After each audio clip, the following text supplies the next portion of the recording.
صلی اللہ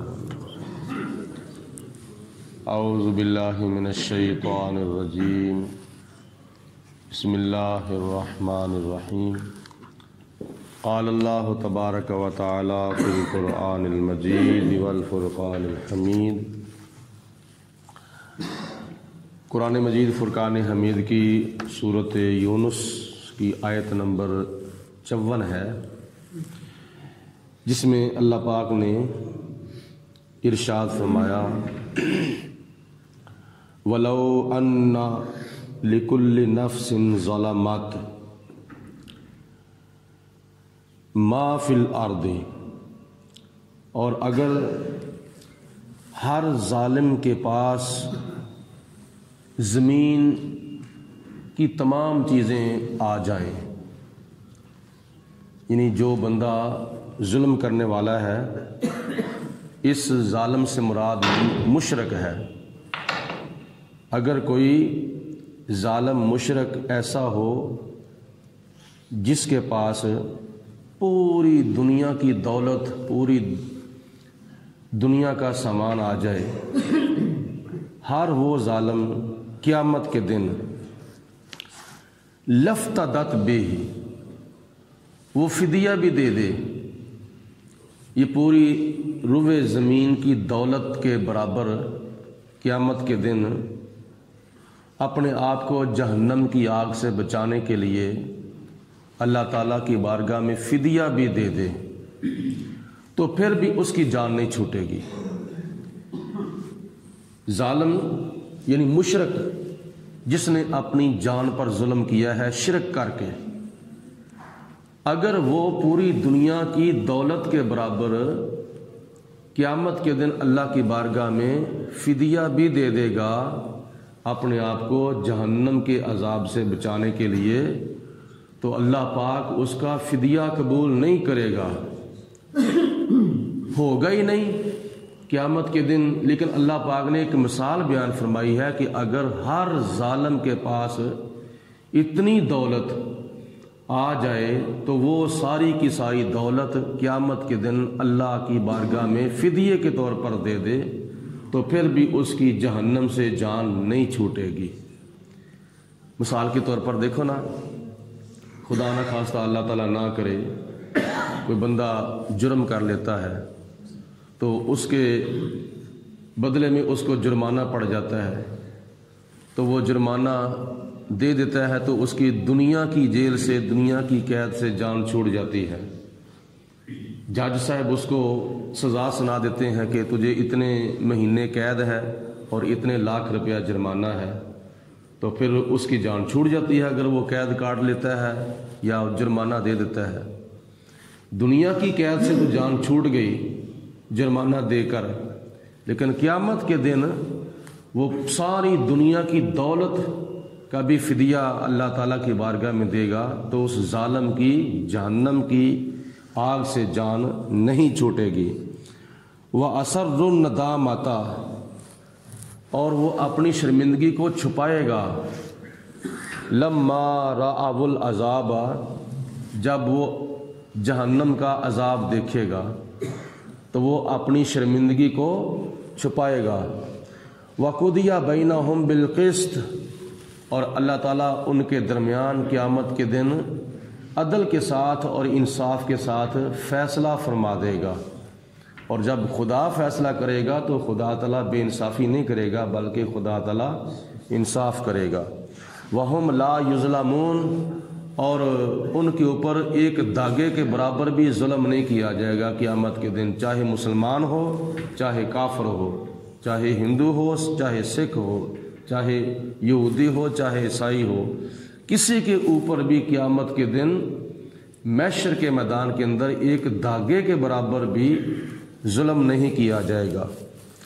الا ان للہ، خبردار بے شک اللہ تعالیٰ کے واسطے ہے، ما فی السماوات والارض، جو کچھ بھی آسمانوں میں ہے اور جو کچھ بھی زمین میں ہے، یہ سارے کا سارا ذاتی طور پر اللہ تعالیٰ کی ذات بابرکات کا ہی ہے، لیکن اللہ پاک کی ذات بابرکات نے یہ سب کچھ اپنے پیارے بندوں کو عطا فرما دیا ہے۔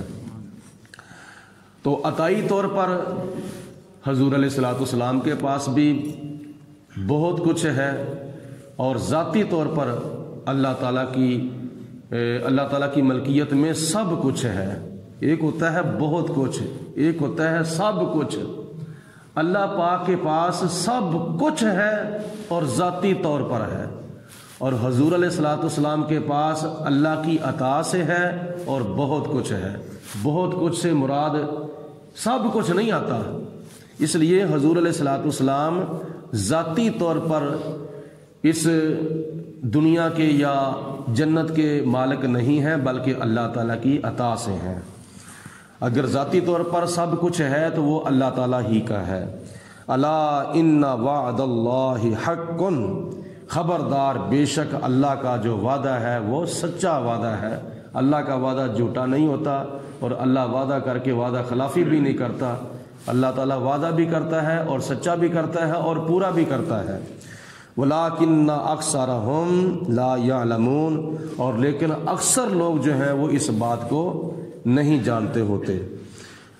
هُوَ يُحْيِي وَيُمِيتُ، وہ اللہ پاک زندہ کرنے والا بھی ہے اور مارنے والا بھی ہے۔ زندہ کرنا اور مارنا یہ اس کی صفت ہے، اور یہ اللہ پاک کی ذات بابرکات کی صفتوں میں سے دو صفتیں ہیں، زندہ کرنا اور مارنا۔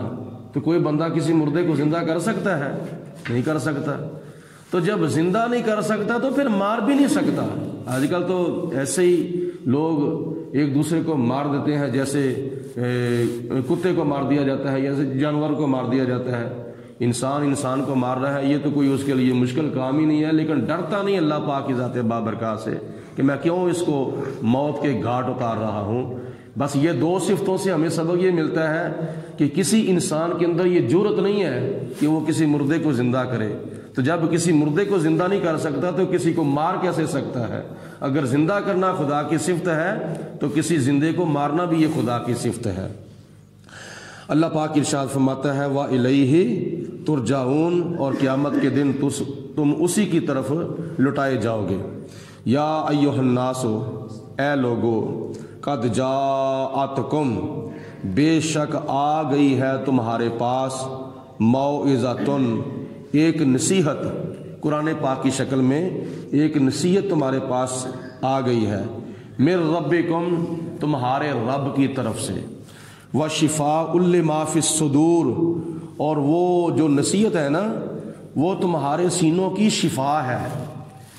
اور یعنی قرآن پاک جو ہے اس کے اندر اللہ پاک نے بہت سی ایسی آیتیں اور ایسی صورتیں نازل فرمائی ہیں کہ جو مومنوں کے لیے شفا ہے۔ مثلا حضور علیہ السلام نے فرمایا کہ اگر کوئی بندہ کسی بیمار پر سورۃ فاتحہ پڑھ کر دم کرتا ہے یا پانی پر دم کر کے اس کو پلاتا ہے تو اللہ پاک اس کو شفا عطا فرماتا ہے۔ یہ قرآن مجید ہمارے لیے ہدایت بھی ہے اور ہمارے لیے شفا بھی ہے۔ وَہُدًى، اور یہ ہمارے لیے ہدایت بھی ہے، وَرَحْمَةٌ، اور یہ ہمارے لیے رحمت بھی ہے۔ کس کے لیے؟ للمؤمنین، ہم مسلمانوں کے لیے، ہم مومنوں کے لیے یہ قرآن پاک نصیحت بھی ہے، شفا بھی ہے، ہدایت بھی ہے اور رحمت بھی ہے۔ قل، اے میرے پیارے رسول علیہ السلام، آپ ان کو ارشاد فرما دیں، بفضل اللہ، جب تم پر اللہ کا فضل ہو، وبرحمتہ، اور جب تم پر اللہ کی رحمت ہو، فبذالک، تو اس پر، فلیفرحوا، تو ان کو چاہیے کہ خوشیاں منائیں۔ یہ ہے وہ آیت جو پچھلے دنوں کثرت کے ساتھ پڑھی گئی ہے میلاد شریف کی خوشی منانے کے سلسلہ میں۔ اللہ پاک کی ذات بابرکات نے اس آیت کے اندر ارشاد فرمایا ہے کہ اے میرے محبوب، ان اپنے غلاموں کو ارشاد فرما دیں جب تم پر اللہ کا فضل ہو اور اللہ کی رحمت ہو تو شکر کے طور پر خوشیاں منانی چاہیے، اللہ پاک کا شکر ادا کرنا چاہیے۔ اب دیکھنا یہ ہے کہ قرآن پاک کی روشنی میں رحمت سے مراد کیا ہے اور فضل سے مراد کیا ہے۔